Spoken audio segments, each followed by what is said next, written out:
Well, hey, we're live. Hey, hey, hey, singing in the rain. 7:30 on a Sunday, which means only one thing. Jack's had his Sunday bath ready for school tomorrow, and it is another edition of the Sunday Bunch.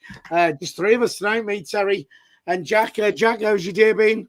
Not been bad, mate. Been to the Meta Centre, the annual trip. Had plenty Christmas shopping done. Quite a productive day. Did you go into Badge and have a look in Badge? I walked past it, but I didn't go in, Philly. Oh, Only to spite you, because I know you're involved with them. Yeah. And Terry, how's your day been?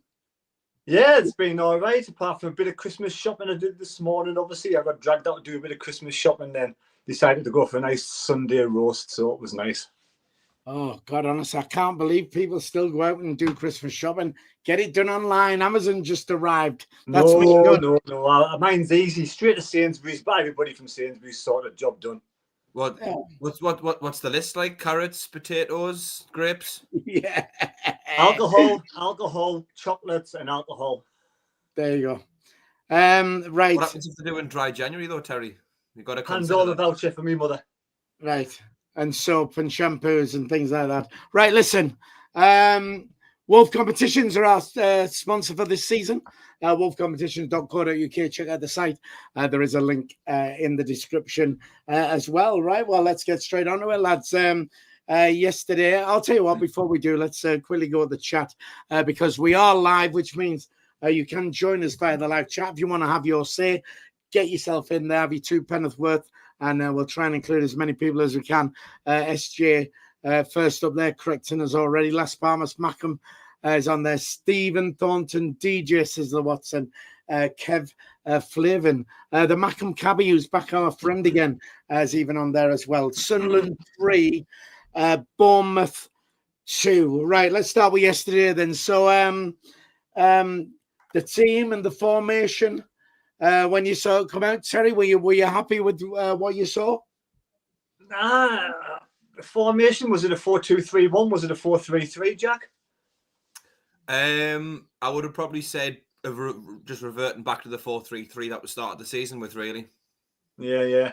Like I say, I can see bringing Alderweireld back in the back line and dropping Hume and putting Mukele over there. It's a bit harsh, but Mukele does a good job. He's been a good player, and Hume hasn't done much wrong, to be honest. So, but if you're going to go back to a back four, someone's going to be dropped out, and I think Mukele is more like sort of. I think he's been playing better football, actually. Just mind the touch and go between the pair of them, but then having Lefi was in the middle and having bringing Talby in, that was a bit of a surprise, to be honest. But why not try something different? We wanted to go back to a flat back four after the 5 defensive players didn't really work against Fulham, so I was happy with the change, happy with the formation. End of the day, we got to trust in Regis Lebris because he's done a good job so far. Trust in Reggie, that's what you got to do. Jack, when you saw the formation and the team lineup, did it fill your heart with joy?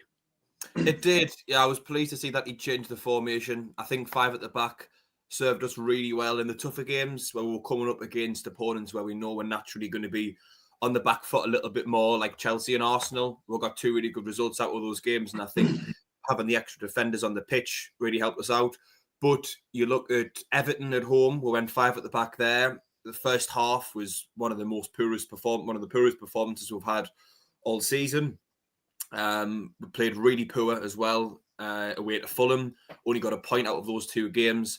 So no disrespect intended to those teams, but I think when we're playing a slightly lesser team, not a big 6 kind of club, I do think going 4 at the back, having that extra body in midfield, it just allows us to have an extra body when we're going forward. I thought we really struggled in previous games when we had 5 at the back to just sort of get out of our own defensive third. We're having that extra body in the midfield. Helped us win the midfield battle a little bit more, helped us create a few more chances. I was pleased to see Talby come back into the team because I think since he's kind of been dropped and he's been coming off the bench, he's had his sort of best few moments really in the last sort of 5 games or so.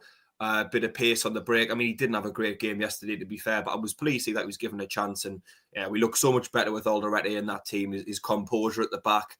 And one thing I think that goes unnoticed a little bit as well is how good his passing range is, the passes he plays into the midfield. how he connects with the team going forward. So great to have him back.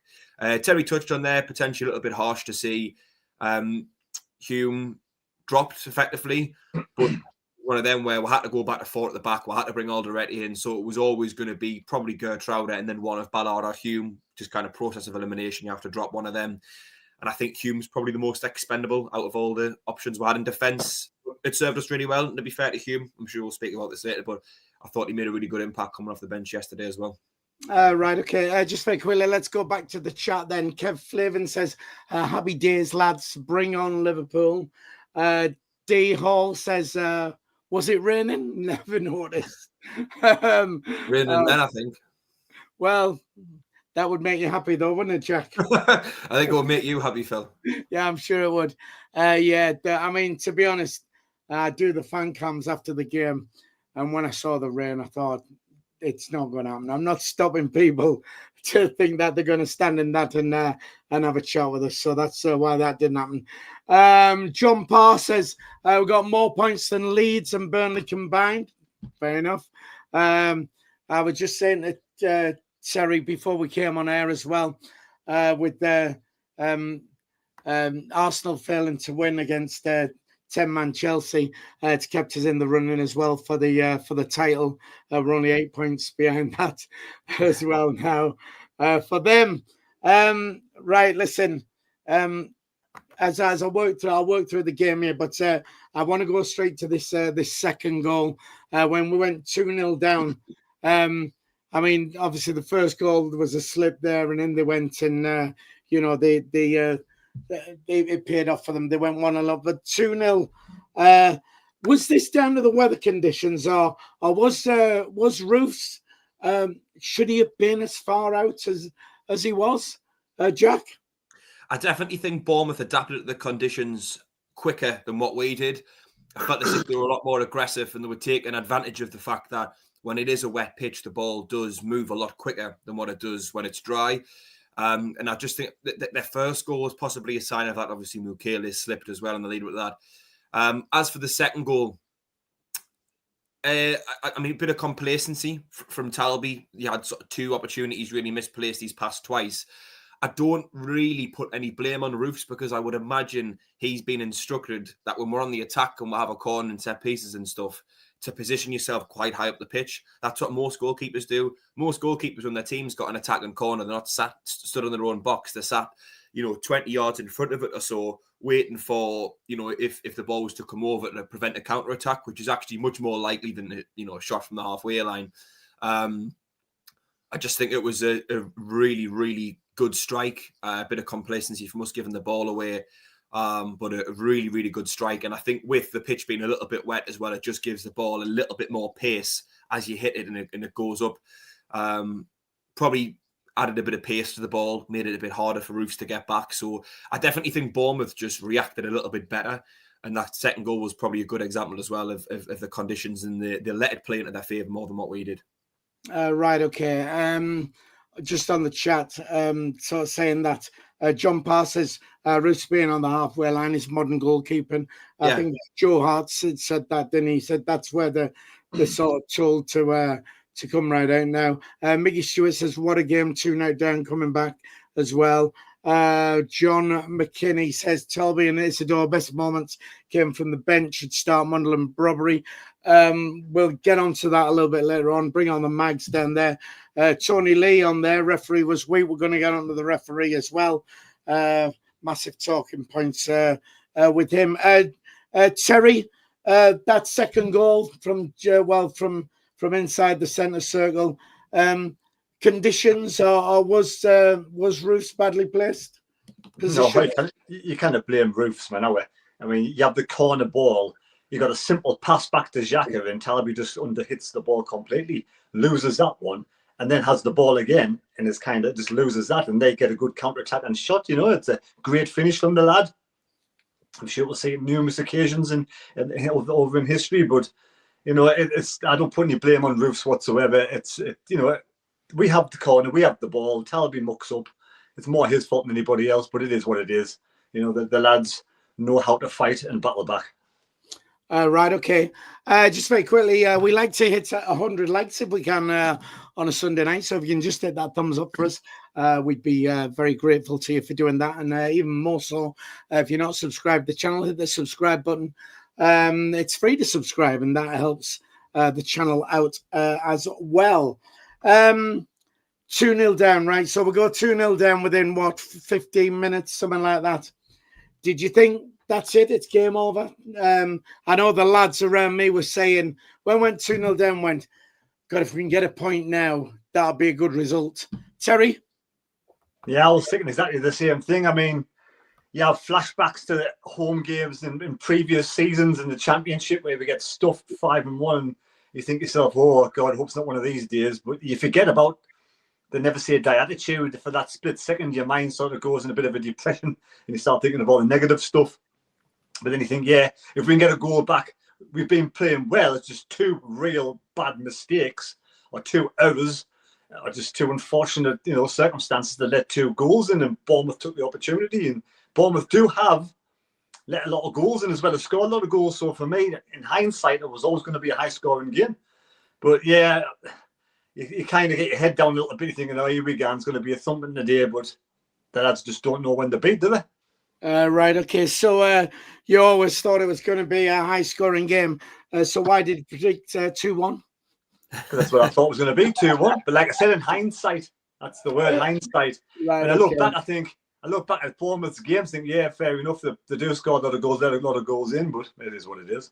Right, fair enough. Just quickly on the chat, SJ says Roos was only that far because we press high. Johnny Cool says Reinildo was to blame for the first goal. Jack, 2-0 down. Did you think that was it? Game over? I didn't think that was it. I thought it was going to get worse. I thought this could be one of... Yeah, I thought we've been, riding a high so far this season. Really good start.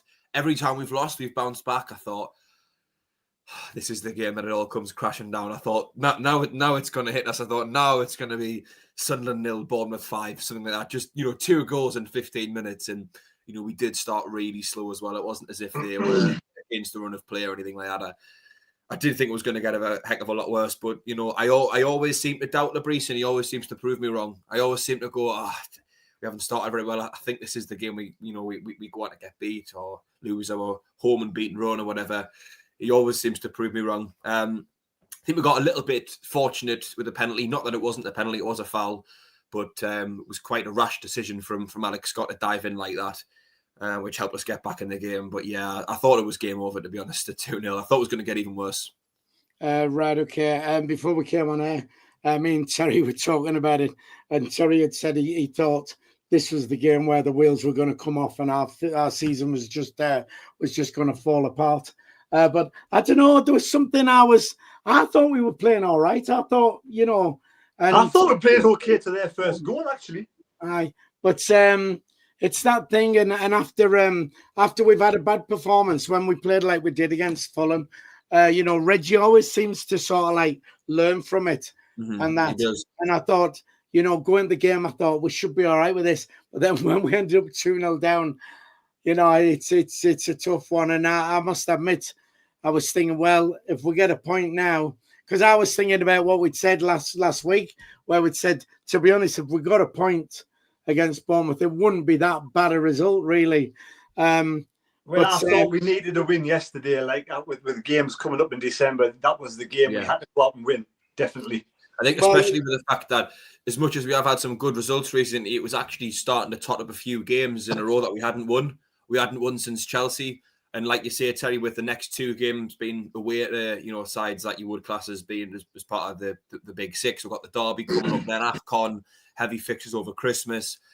I thought we have to win today, otherwise we could be about to go on a little bit of a winless run, and that's when confidence really gets affected. So it was massively important we won yesterday, actually. Yeah, I mean, there is that thing as well with the I'm massively superstitious, mate, which is a nightmare at times, but we've managed to keep that unbeaten run, and it'll just be sod's law that our unbeaten run at home. I'm not even going to go there. But Philly, Newcastle until yesterday hadn't won a single game away from home. That superstition ended yesterday, so at least it's not 2 suspicions going into one. Right, fair enough. Yeah. Well, anyway, the referee yesterday, just some unbelievable decisions and like just stuff what just didn't make sense. I don't know. I mean, what were your thoughts on the ref, Terry? Well, he got two decisions correct: the red card and the penalty, which I'm sure we'll talk about very Two shortly. that were in our favour. Two that were in our favour, yeah, definitely. I mean, if he was that biased against us, he wouldn't have given us a penalty. But obviously, he had no choice because it was a blatant penalty. But yeah, I mean, a lot of decisions seem to be going Bournemouth's way, and it was a bit baffling at times. But I missed a few. Obviously, being in one end of the pitch, I don't see really what goes on down the other side. So I don't know if anything went down in the South Stand. There's a lot of decisions down that way went the wrong way. But I could see why the fans weren't happy. I mean, I was slating at times as well, thinking he's giving them everything. But I was happy with the two major decisions, and also obviously the linesman got the yellow, the offside one right as well when Samito got that crossing, and could have been an Alderete own goal if that lad hadn't tried to steal it. He stunned it and put it in the back of the net. Right.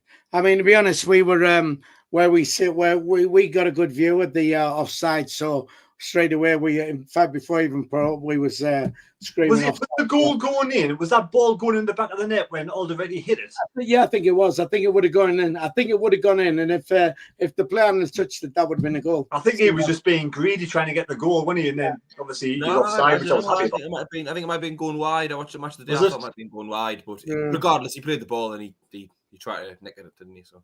Yeah, absolutely. Just before I come to you, Jack, on the referee, Johnny Cool's saying very soft pen. We will get on to the penalty thing. SJ saying Liverpool picking up just in time to play us. I don't agree, mate. I said I think if they'd have got beat today, they could have possibly sacked the manager. Don't ever take Liverpool lightly. Don't ever take Liverpool lightly. Well, I think they'll.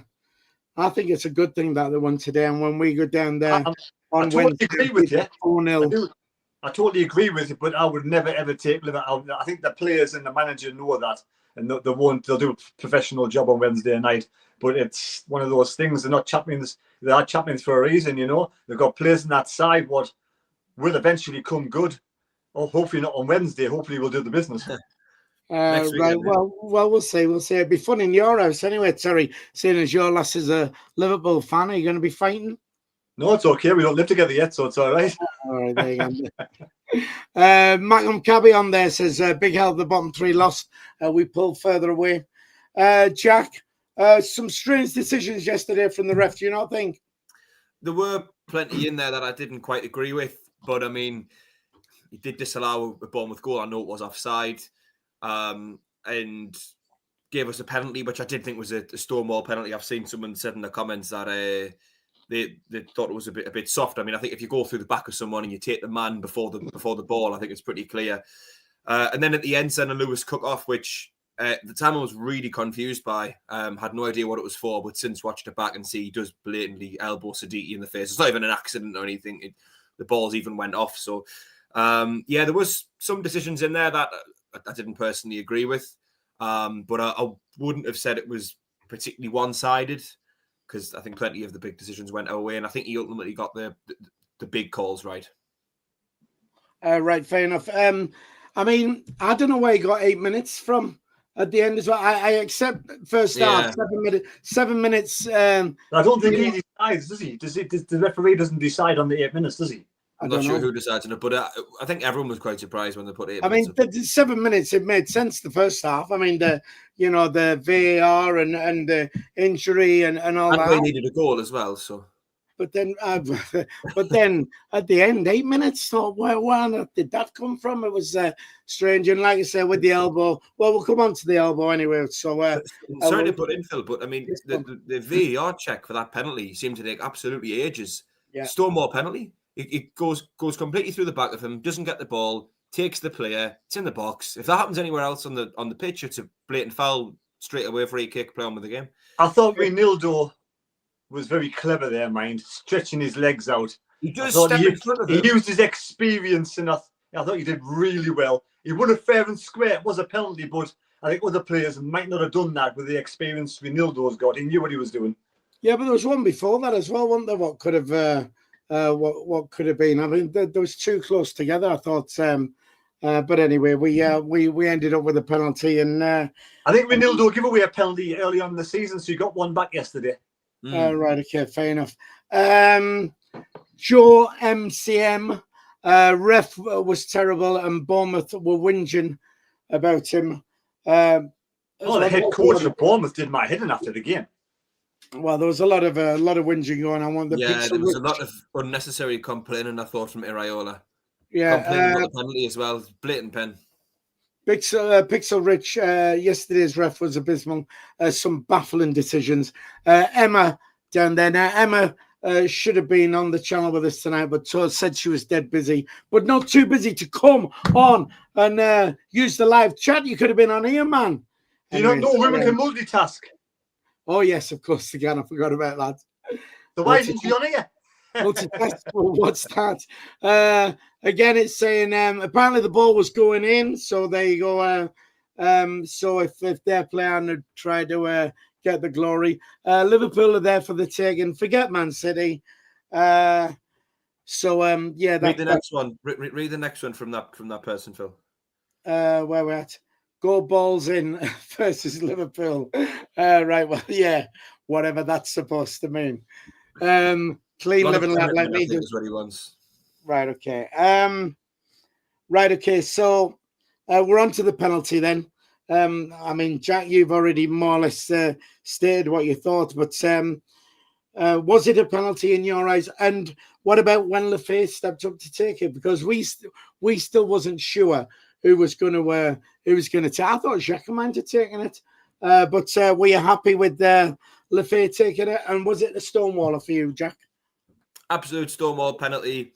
I agree with Terry. Ronaldo does use a bit of nous to get himself in the way of it before. I think he could sense that a foul could have been there, but it's very reckless from Scott. He dives in. Doesn't really need to as well, to be fair. I don't really think Ronaldo was going to go anywhere with that ball at that specific moment in time. Completely takes the player out, set up for a penalty. As for Lafay taking up, that's probably who I expected to take it, only because we won a penalty against Brentford. He stepped up, took it quite surprisingly then, to be fair, but converted it. And I think if you have a penalty taker and they're converting the penalties, you don't change it. I imagine it's something to do in training from time to time of practicing penalties, and I imagine Lafay has probably scored the highest amount, and that's why he's given it. So yeah, I completely agreed with Lafay stepping up to take it. For as long as he keeps scoring them, if he's on the pitch, he takes it for me. Right, okay. Just very quickly, I want to go to the chat. Going back to Terry's thing at how women can multitask, which is a very true statement, to be fair. Emma is driving, so let's test your multitasking skills out. That's not two skills I would quite like to multitask myself, to be honest. I would recommend you pull over before you do it. Yeah, maybe against the law, that one, Phil. Well, SJ is saying texting and driving. Saying here. Well, what we'll do, pull over, put your phone on, get your phone on, and you can join us live. Just stream it on your phone. Get it in your holder on your dashboard there.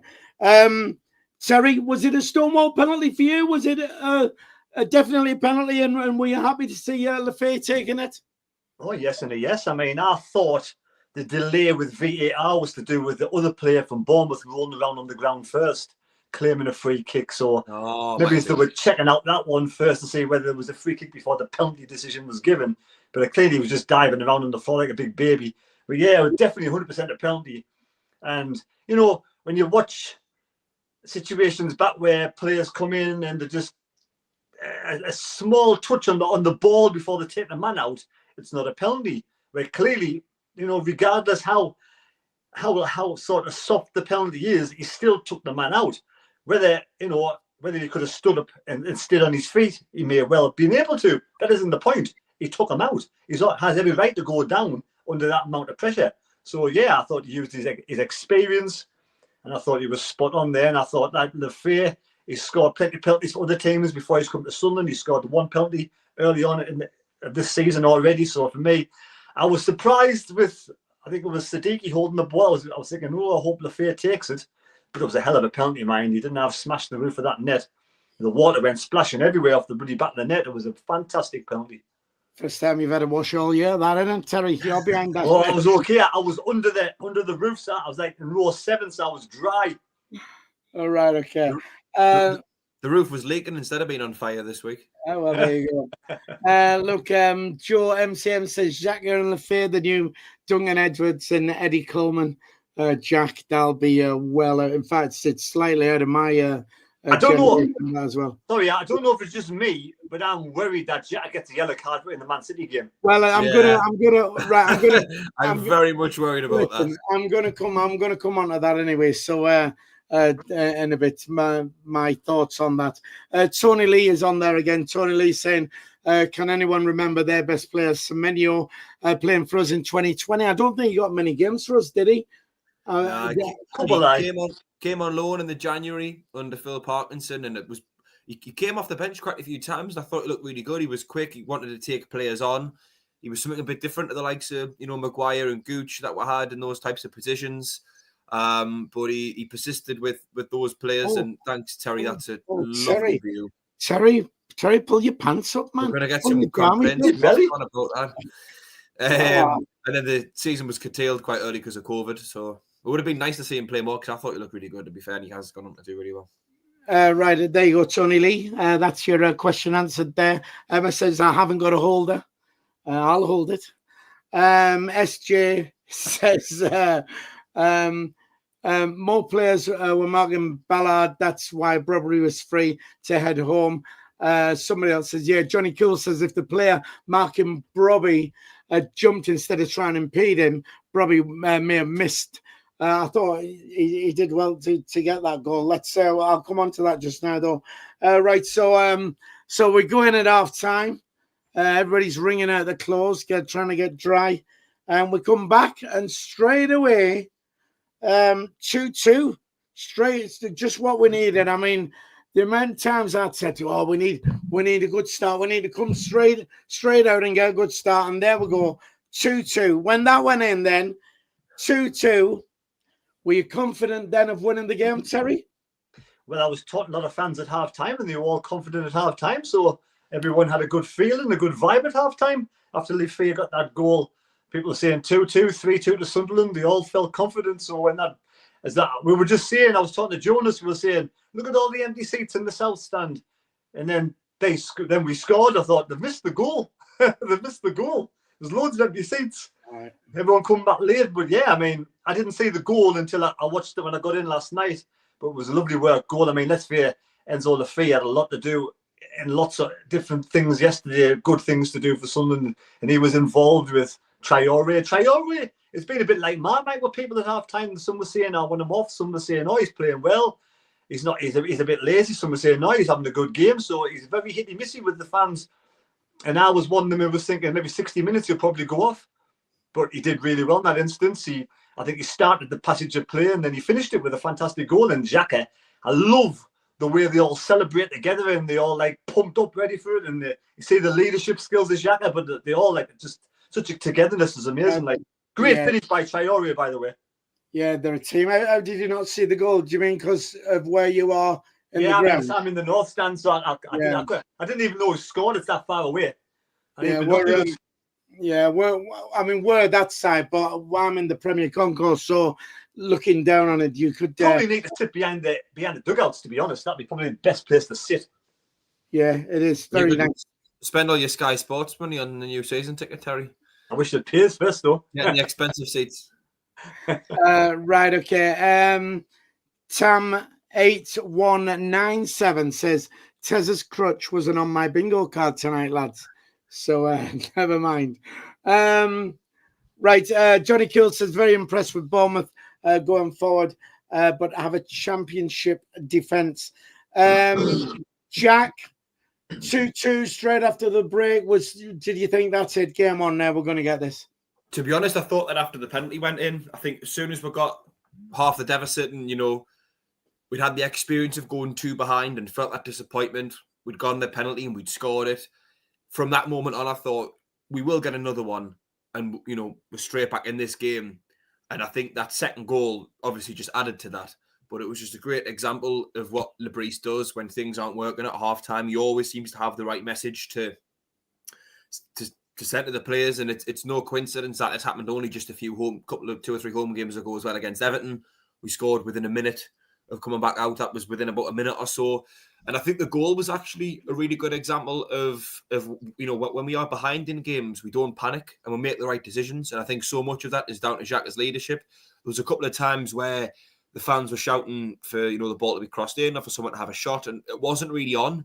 And it sort of took a few passes in that little move, and we waited and we bided our time until the moment was right. And Traore had a really good clear shot on goal, a good opportunity to get in at the near post, and he waited until the right moment. And I think so much of that is down to Xhaka's leadership, because I've seen on so many occasions when we're getting the crowd are getting a bit agitated and the players could be tempted just to sling it in, see what happens. He always seems to be the one to be marshalling people to wait. We'll get our moment. That's why we got a point against Arsenal, that because we were composed and we waited until the moment was right before we put the ball in the box. Second goal goes in straight away. You're Bournemouth. You think you've conceded one just before halftime, just after halftime, whatever the discussion was at halftime, straight out the window. They've got to go back up to the end and score. It was a bit disappointing that I know it got disallowed by offside, but they did effectively then score a third. I know it was disallowed by offside, but still to let them in so easily and allow them that path to go and score, what I thought was disappointing. Potentially that was just us being so calm and so confident that we were actually being resting on our laurels a little bit. But that was basically after the goal, wasn't it, Jack? More or less straight away. Yeah. Perfect example of how that belief is always there. We aren't just going out all guns blazing. We come out and we're composed with a plan, and that's what we did. And we waited until that right moment, and we scored the goal. And that's been, story of the season, is us coming from behind and making the right decisions. Right, okay. Just very quickly back to the chat. Rooster Coburn says Traore better than Talby and Adingra. SJ says, is Roberts still better than Traore though? Because Traore was getting a bit of stick, wasn't he, from people. Look, just I think even if people, give him a little bit of stick, he is better than Roberts. In my eye, he's better than Roberts anyway. I don't think Roberts would have it in the Premier League. In my opinion, I think Roberts found his level in the Championship, the top end of the Championship. He's a good player in the Championship, Roberts. But I think in the Premier League, as we've already seen, a lot of players who got us promoted haven't been able to bridge that gap. Only the youngsters like Hume and Ballard have been able to do that, really. I've criticised Traore a lot. I've watched him play plenty of times, and I haven't really seen what he's contributing. And other people have said he's played really well. Phil, I know you said a few times you've seen him play and you thought he's quite good, and I personally haven't seen it. But yesterday, even before his goal, even in the first half, I said he is probably one of our better players today. He looked really dangerous. He looked as if he was causing the defenders problems. He looked really good on the ball. So I did think if something's going to happen, I think it'll happen through him, and obviously in the end it did. So I thought you had a really good game yesterday. Give him his due. I didn't watch the Fulham game, but a lot of people have praised him that. So maybe it has been a case of just giving him a bit of time and he's settling in, and we're starting to see the type of player that he is. Right, okay. Just very quickly, Joe MCM says one moan on the front row in the East Stand. We can't actually see the pitch seriously because they've moved the advert boards apparently. Well, I suggest you have to enter for a booster seat or something like that, and that might just help you out there. Look, we're looking for 100 likes, as we like to do on a Sunday. 123 people on the stream at the moment. 58 likes. That's 42 people. Just hit the thumbs up. Give us a thumbs up. Give us a like. That'll help us out. Let's get it to 100 if we can on this Sunday. And of course, subscribe if you haven't already. It's free to subscribe if you would please. Right, okay. What we're going to do before we go on to we'll go on to the Brobby goal, which took us 3-2 into the lead. But before we do, I just want to as soon as I can find it, here we are. I want to give a shout out to our channel sponsors, who are wolfcompetitions.co.uk. Check out them. We go on a lot on this channel about how with Wolf Competitions people win and then people win again. I've been out delivering prizes this just last week, and the amount of people who said, "Oh yeah, it's my second time I've won." Now, if you remember last week, the advert we showed you was Paige, who was our biggest ever winner, and she won £80,000. All right, that was like the week before last. Last week, she won £1,000. This is what happened. Here we are, Wolf All right. Competition.co.uk, and it's older the Biggie Blinders today. Page 180 grand, now she won £1,000 and a roll of the dice. What a lucky girl this is. Has anybody with loads of money in here before? £80,000, have you not had enough? Eh? Hiya, Paige, how are you? God, man, you never stop, do you? I'm absolutely great.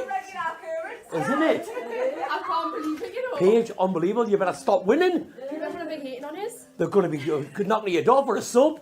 Congratulations, Paige, you won £1,000. How did you win on more competitions? Just spinning the wheel again. Spinning the wheel, and now you've got a chance to roll the dice. And of course, up to £300. Every dot consists of £50. So this is older or the Piggy Blinders today. Oh, my son. Right, there's the dice, my love. Have you spent all your money yet, the 80 grand? No, I haven't touched Good it. girl.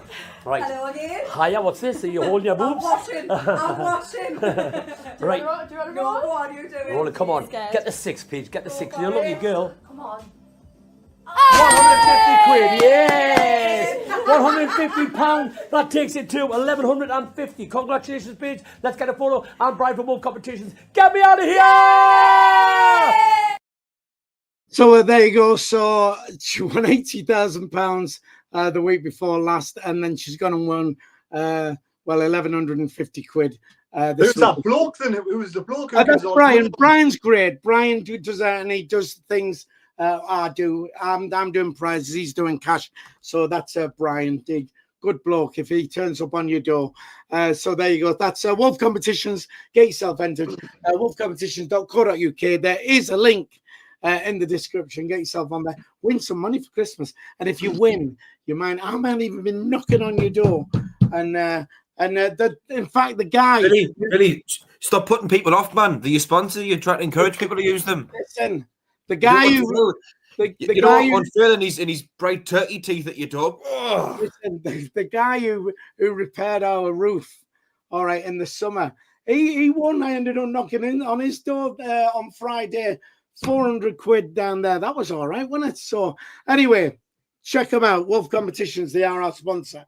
Right, look, Robbie comes on. I feel a bit sorry for Isidore because I think Isidore still, he tries, and then Robbie comes on. He's on 5 minutes, if that. Took the goal, well mined header, 3-2. Should Robbie start over Isidore, Jack?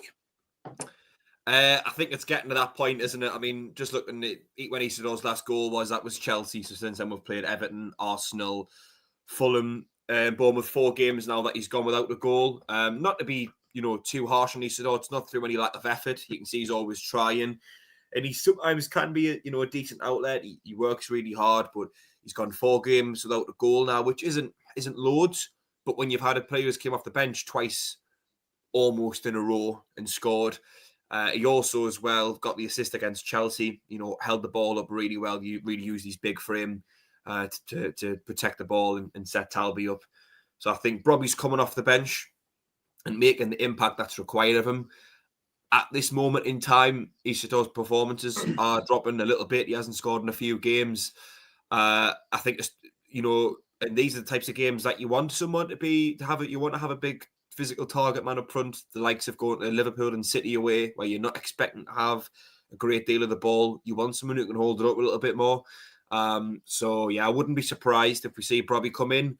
And I think, to be honest, I would feel a bit, if I was Robbie and I wasn't getting a start in the next game, I think I would feel a bit disheartened. It's like, well, I'm coming on, I'm scoring goals, I'm setting things up. What else do you want me to do to warrant getting a start? So I think it's probably Robbie's time to come in for the next game. Well, Peter Harvey on the chat says, do you think Robbie will start against Liverpool? And then he does say, let's get carried away. Yeah, Terry, Liverpool, are we getting carried away? I'll tell you Wednesday night afterwards. Oh, you cannot do that, man. You cannot put the bet on after the game. I was strikers, right? I was strikers. I think what goes around comes around. You know, I think it's been difficult for Mienda and Isidore coming up from the Championship, and I feel like a player in the Premier League, I think in our team's going to play better coming off the bench in the last 15, 20 minutes when you got tired players than starting a game of football. Mienda suffered. Isidore came off. I think he scored against West Ham. He scored against Brentford. Then Mienda was dropped. Mienda didn't really get that sort of reverse coming off for a couple of games for 20 minutes. Bobby started to do it. Bobby's probably come to the club a little bit unfit, not ready to start games of football, with sort of being a last gasp sort of purchase when we lost Gu. I think it's took a few weeks and a few games to get him fit. Now we'll see if he does start. And I think, you know, he's he brings different type of football, different sort of striker altogether than Isidore. It's been a while since we've had that player in the box who can get a goal in the 6-yard line. Did against Arsenal, did yesterday. And I think Isidore might do well coming off the bench when Robbie's had 60 to 80 minutes and Isidore comes off and might start scoring goals again. So I think our strikers, we'll see how it goes with Robbie's start. I think that's the way it's going to be with the strikers. We're going to score more goals in the last third of the games that we are at the beginning of the game. So for me, I think it's probably if Bobby can handle 60 to 80 minutes, then it's probably time for Bobby to start against Liverpool for me. And then Isidore might come off the bench and score, or Mienda might get a chance. He's only had maybe a few minutes here and there, not really sort of 15, 20 minutes. Right, okay. Johnny Cool says Bobby coming on against tied defenders, don't forget. John McKinney says 2 goals, 1 assist in 138 minutes for Brobby. Harry SFC says, John, true, but Isidore is a bit quicker than Brobby. So, in my opinion, would work better coming off the bench. Tom Hagan says Brobby needs to start. 25 more people hit the like button for us. That thumbs up. That goes to the magic 100 if you can.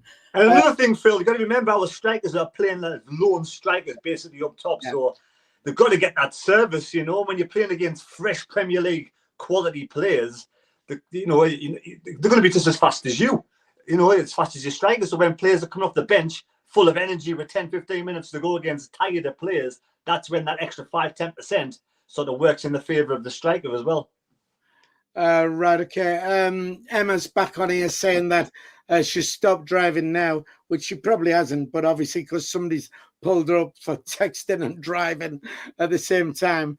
So she can comment better now. Stonewall penalty. I was thinking, who was talking through? Does it look like she's been commenting better, does it? No, not really. I'm thinking driving. I would start driving again and text. The irony is she's actually went, stop driving so I can comma better. Yeah. Right, okay. The sending off then. I mean, I couldn't see it's the other side to where I sit. And it just we didn't see it and didn't really know what was going on. I've seen it on Match of the Day. Terry, you send the sending off. Your thoughts on it? Yeah, I mean, I was biting my fingernails by that point, and I didn't even see what happened. I thought maybe he just had a yellow card before and got another yellow card, or whether he was just arguing with somebody. I have no idea. Give it elbow like. So I watched the highlights on YouTube afterwards, and I thought, bloody hell, that was a proper malicious thing to do. You know, he did that on purpose and deserved a red card. Right, okay. Far come you on it. Johnny Kill saying, check your passports are in date. That takes me back to when I got in from the match yesterday, and I said to Karen, Karen, where's my passport? And she's going, what are you on about? You know where the passports are. You look after the passports. I'm going, but where is it? She went, I came on, and eventually when the penny dropped, she went, oh, you knobhead, you're not going to get anywhere near Europe. But yeah, that's where the way we're talking. Sending off, Jack. Your thoughts on it? Yeah, when it initially happened, I was like, Terry didn't really know what it was for. I assumed like Terry was on a yellow card and that he maybe, just sort of argued or maybe swore at someone or something like that. And yeah, watched it back. You can see, I mean, the ball goes off, the ball goes away, and he still sticks his elbow out and puts it in Sadiqi's face. So blatant red card. Don't think you can have any complaints at all about that. And quite a stupid thing to do, really. It always annoys me when our players get sent off for things like that because it's just completely avoidable. It was like when Reynaldo kicked and studded Matty Cash, just completely avoidable. And to be fair, at that point in the game, they were chasing the game. As soon as you go down to 10 men, it's so much harder for them. And he's going to miss the next 3 games now. So a very silly decision for him. I think he's just sort of lost his rag a little bit. But yeah, straight red, definitely. Right, okay. Just very quickly back to the chat. Black Cats chat, which I do believe is Mike and Conrad's channel down there. Sador scored 2 in the last 9. Robbie has got 2 and 3 off the bench. Striker position up for grabs ahead of the derby. Robbie has earned a start. And Mike actually came in the week chief yesterday. Jacob was in. It was like a reunion. Emma was in there. It was like everyone was just waiting for Bowers to wandering with his harem of blonde beauties on his arm. But that didn't happen, unfortunately. Right, okay. Just let's try and get the 100 likes if we can. We've got 125 people on the channel. We just need 19 more people. Hit the thumbs up. Just give it a whack. And let's get us to 100. Give us a like, please, if you would. Thank you. Man of the match yesterday, Jack? Are we leaving the goal to last, like Phil? Are we leaving Robbie's goal to last? We have done Robbie's goal. I said, should he start over? We haven't talked about the goal, have we? Good, great header. Great header, Terry. Yeah, yeah, good Harry. Right, fantastic. Yeah. It was a fantastic corner by Lafay. Let's give Enzo Lafay some credit. That was a brilliant corner. Terry, and he used his strength. He just guided it in the back of the net. Like I said, that's what he is. He's so strong. The defenders kind of move him. He just lifts it up, guides it in the back of the net. Enzo Lafay was fantastic. And I'll answer your other question. Enzo Lafay was my man of the match yesterday. Right, okay. Well, I was going to come on to the corner taken by Enzo Lafay, which led to Robbie's goal. Jack, you haven't done your work properly, Phil. No, I said I'd done Robbie's goal, and also Enzo Lafay was the one that got the ball, broke up the play that went to win the penalty. It was his backtracking to win the ball back off the Bournemouth player. He was brilliant yesterday, Enzo Lafay. Right, okay. Yeah. Jack, well, Terry, look, next week when you do the notes for the show, I'm sure you'll get all the different comments and you need to, all the topics you need to address. All right. I'm a busy man. I'm working till 3 o'clock in the morning. I've got to get up. I'm sure it's just logic. The winning goal, everybody was over the moon with, the one that got the 3 points. We're not even going to talk about it. No, I said, Robbie comes on, scores, we go 3-2 up. So should Robbie start over Isidore?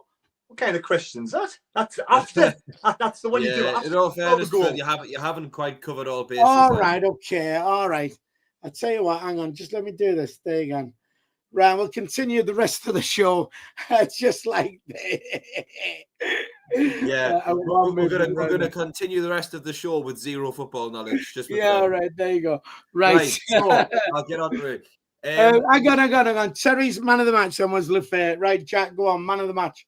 I mean, I'm gonna have to say Lafay as well. He had a great game, like Terry mentioned. Worked really hard to get back and win the tackle, which was in the build-up of the first goal. Had a hand in the second one as well. It was him, Xhaka and Traore were all the players part of that move. Some good passing. And just like he put the corner in for Ballard to win the header, similarly against Coventry, he did it again. We've seen Trey Hume taking corners a lot of times this season. And I just think you've got Enzo Lafay on the pitch, who is one of the best set-piece takers that I've seen in Sunderland for a very long time. So I think if he's in the pitch, he has to be taking, the likes of the corners and the free kicks where he can get a good ball in the box because he's put such quality deliveries in. And that's what having, the aerial threat that we have can do. Does Enzo, sorry, Jack, does Enzo Lafay only like to take it from one side, though? Possibly, but even Hume takes the other one, doesn't he? Yeah, but Hume will take them from the left side when it's a right foot in swinging. So yeah, it has to be Enzo Lafay for man of the match. But a shout out to Bertrand Traore. I thought he was a relatively close second. gave them problems all day after, in my opinion, he hasn't been very good up to this point and took his goal really well as well. Yeah, I agree with making the three of us, Lefay, definitely. But again, you can never. I mean, Xhaka still continues every single game to like impress me. He's just got everything. That's all.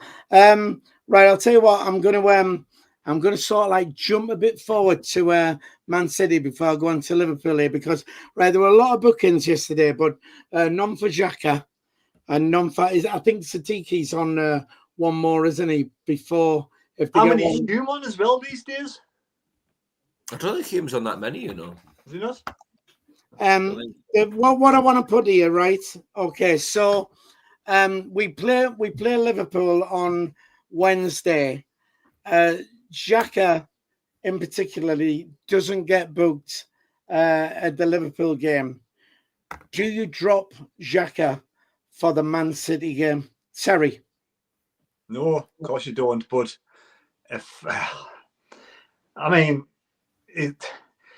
Regis Debris mentioned about Hume last season was in a similar situation and didn't get a yellow card. So can Xhaka go all the way to 19 games and not get a yellow card? I actually thought he got yellow carded yesterday, but clearly didn't. But yeah, I mean, if I'd be having a quiet word, what's the realistic chances of? We've got a good chance against Man City, of course, but Man City are, one of the hardest games away from home to play. So if we were going to lose Xhaka, I'd rather lose him against Manchester City, and I'd rather personally takes one for the team at the back end of the Liverpool game. That's just my personal opinion. I mean, I know you're not supposed to say these things and do those things, but I'm sure it goes on in games of football. I want to see Xhaka playing against Newcastle. I want to see us having the full strength team. Look at Newcastle. Let's face it, it's the biggest game of the season playing. Then the games we want to win, don't we? Let's face it. Well, it's to have an understrength team against them, and I think they're a strong side. I think they're going to come good at probably the wrong time for us. Hopefully they don't, but we need to have everybody available for the Newcastle game. Everybody. Well, yeah, it's their big game. I mean, we're pushing for the Champions League because we got bigger fish to fry. But yeah, but somebody's just said on the chat that I've lost it now, but Newcastle are in the same boat apparently. There's a few of their players on bordering for suspensions. But it's just that thing, like you said, the Man City game, we're not expected to win the game. If Xhaka doesn't get booked at the Liverpool game, I'd rather see him just dropped for Man City, because No way. I'd want him for Newcastle. Nah. Jack, no. I'm going to say something a little bit more controversial as well. I actually think that's not like you, Terry.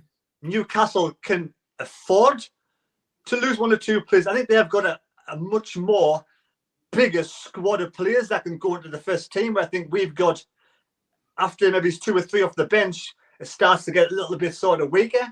So I think we need to have our full team available. That's with being in the Premier League for a lot more seasons than us. They've got a much stronger bench, I think, than we have. So we need to have Xhaka, Sadiqi and all the players fit. I certainly wouldn't drop him against Manchester City just to save him for one game, but I would like to see him pick up a yellow card against Liverpool later in the game. You're not saying, Terry, you're not saying the Mags is just one game. It's not just one game. It's the season, isn't it? I mean, everybody. I'm not saying Man City's just one game. I want to beat Newcastle. Yes, of course I do. I don't want to lose against Newcastle. Put it that way. Do you not think we got more chance of beating Newcastle with Xhaka than without him? Oh, 100%, yeah. But Philly, he could end up playing, the entire game of both games and still not get the yellow card. That's good. And ideally, that's what I would love. I'd love him not to get booked to Liverpool, not to get booked at Man City, and do that. But I mean, a few weeks ago, I was thinking ideally one of Xhaka and Sadiqi picks up a yellow card against Fulham. The other one misses the Bournemouth game. The other one picks one up against Bournemouth and therefore misses the Liverpool game. They're both taken in turns, which I know isn't really a legitimate way of doing it, but I thought that would be quite a good way of doing it. If one of them was to pick up a yellow card, against Liverpool, quietly, I am probably going to be going, that's a positive. They're going to miss in the Man City game. But I think it's completely ridiculous to suggest that we should drop a player from an entire Premier League match when they are available to play, especially someone as important as Granit Xhaka, who has to play every minute that he can, in my view, just because of one game. If it was a cup final, maybe it would be different. And don't get me wrong, the derby is a massive deal. I really, really don't want to get beat there. I want to win. But, you know, winning against Newcastle, it's not the be-all and end-all. What's more important ultimately is the season as a whole. So him picking up a yellow card, then all of a sudden, you know, you can't play him. But to have someone available and not play them just because there's a derby coming up, I'm sorry, Phil, I can't get on board with that. Cherry? Yeah, I can't get on board with that. But now I think about it, you know, if you pick up a yellow card on purpose, then aren't you just doing basically the same sort of thing? I was going to say exactly the same. So for me, if he's gone to the Fulham game and he's had yesterday a blood and thunder match against Bournemouth, and being that experienced with all of his, you know, years of experience in the Premier League and not picked up a yellow card, let's hope he has it in his arsenal, not his arsenal, but, you know, in his bag of tricks to be able to play well and get results against Liverpool and Manchester City and not pick up a yellow card. I think he's that level-headed and that intelligent that maybe we're not giving him enough justice that he can actually get through these next two games unscathed for Newcastle. And as well, let's not forget that when these players come to the club, I'm sure one thing that they all look forward to is playing in a Tyne-Wear derby. Regardless of what people say, the Tyne-Wear derby is known around the world as being, you know, a really ferocious one, being, you know, two of the most passionate fan bases. A massive derby means a heck of a lot of bragging rights. They'll all want to play in that game. I'm sure Ballard's wanting to, you know, get his revenge on them after he got a lot of stick off of them for the last derby. I'm sure all the strikers are wanting to get a chance to get on, see if they can get a goal and write their name in history. And I'm sure Granit Xhaka wants to put that captain's armband and play 90 minutes and lead us to victory against them. And I honestly think the game intelligence that he's got, and that same for Siddiqui, I think when it comes to that City game, if they're both still playing, I can't see any of them doing anything that's going to jeopardise their position to end up losing that game. I think they really want to play on it. Right, okay. Divided opinion on the chat, really. Emma's saying, yes, drop him. Need him for the Mags. Pixel Rich says, the yellow card situation's been around for a while now, concerning me for the Mags game. Emma's saying, lose against City anyway, so keep him for the Mags. Las Palmas Mackham, Xhaka makes sure he gets booked on Wednesday. Need him when we lose the AFCON players.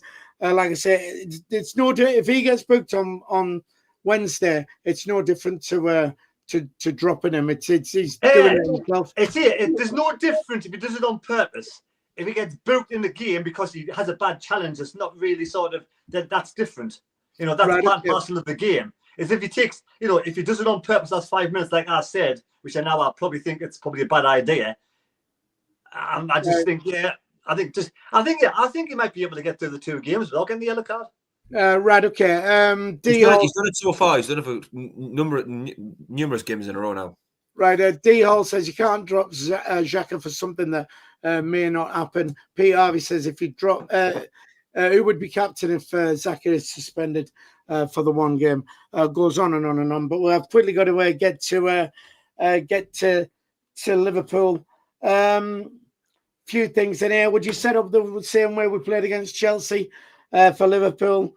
Or are we going all out for the 3 points, Terry? Oh, that's it. I mean, I watched Liverpool today, and apart from it, they're a bit weak up top. And I like Isaac's been out of form, but he could come good at any time. But he still looks with no confidence. You got like that Kirkers and that the other one, Ritz. He's a bit weak up there as well, so that probably going to try and walk it at the back of the net. I probably would be tempted to start with 5 at the back against Liverpool and Manchester City and see how it goes. Right, okay. Just quickly on the chat here. We don't win games without Xhaka, John McKinney says. Johnny Kills says, you know what's going to happen, don't you? Jack, should we go all out for the 3 points on Wednesday? I mean, Liverpool are there for the taking, aren't they? They're absolute pants this season. I think, yeah, and I think them winning today actually is probably a good thing. So it just takes a little bit of pressure off of the players, and in particular Arne Slot. And I think, when real desperation kicks in is sometimes when, you don't really know quite what's going to happen. So they have had a couple of wins within this bad run that they've been on, and then lost the following game anyway. So, I'm confident we can go there and get a result, to be honest. Having said that, I would probably go back to the 5 at the back, just because, they have got players that can hurt you. If Mo Salah gets in behind, if Isak gets a shot on goal, these are really, really dangerous players that only need half a chance to score a goal and really hurt you, regardless of how well or how badly they've been playing. So I would go back to how we set up against Arsenal and Chelsea with the sort of 3 centre halves. See how it goes, and then probably switch to the 4 at the back when we have Newcastle and Brighton after that. Right there, Terry. Yeah, I'd be surprised if Salah started. He didn't start today and the one, so maybe he might not get a start on Wednesday. I didn't realise that. I wasn't paying any attention to Liverpool today, in all fairness. Right, Gomez started today. He started on the right-hand side with the right-back position. And to be honest, I mean, they are very dubious at the back. They are there for the taking compared to last season. But I would just, you can't take them lightly and don't dismiss them at your peril, because they are really, some of those players are going to come good at some point. And let's face it, and, the whole for me, the whole Jota thing is what's led to this season. It's unfortunate and it's very sad, but at some point the players are going to start playing. The level's going to rise as the season goes on. Just to kind of just juxtapose what I was saying as well before, I know I was saying switch to a 5-back, probably bring Robbie in instead of Isidore and play Lefay. All of a sudden, then you haven't got much pace going forward. And one thing we have seen, Terry touched on there, is how weak Liverpool's defence is. I think if we have some pacey players going forward, we might be able to get behind them. So if Liverpool does set up still with Isidore, still with the front 3, with some pacey players going forward, maybe Lefay in the middle again, I wouldn't be surprised about that. And, I could see us getting a result either way. I trust Liverpool, whatever he's going to do, but I would probably play a little bit more defensive than... Right. Okay, look, we're well out of time, so I've got to try and speed this up. John Swinney, our friend down in New Zealand, said Xhaka and Siddiqui both booked against the Mags game. That'd be fine for me, to be honest. Different people saying SJ 5 at the back. Johnny Kill says we'll be started possession, so 5 at the back as well. So what I'm going to do, I want to take a prediction from you. I'll be disappointed if we don't at least get a point against Liverpool. I think they're there for the taking. Terry, prediction against Liverpool? I'm going to say 5 at the back and sneak a 1-0 win. 1-0 for Terry. Jack? Yeah, I want a result. I think I'm going to predict 1-1. 1-1. I've gone my usual 2-1 Sunderland, which would be nice. Quickly, we've not really got time to talk about Man City, but Leeds had a go yesterday. I think we should give us a quick prediction on the Leeds game. Jack, on the Man City game. Man City game, yeah. I mean, Leeds showed yesterday, if you get at Man City, they were in a comfortable position being 2-0 up. They're still effectively threw the game away. City... Okay, I'm going to have to give a prediction. I think it's going to be high scoring game. I'll say 3-3. You don't hear many 3-3s. Really, that'd be a cracking game, that would. Terry? Probably, obviously, one of our hardest games away from home. I'm going to go for 1-1. 1-1. All right, well, I'm going to predict... I'm going to say Man City 1, Sunderland 2, I think, and keep my fingers crossed for that. And if that happens...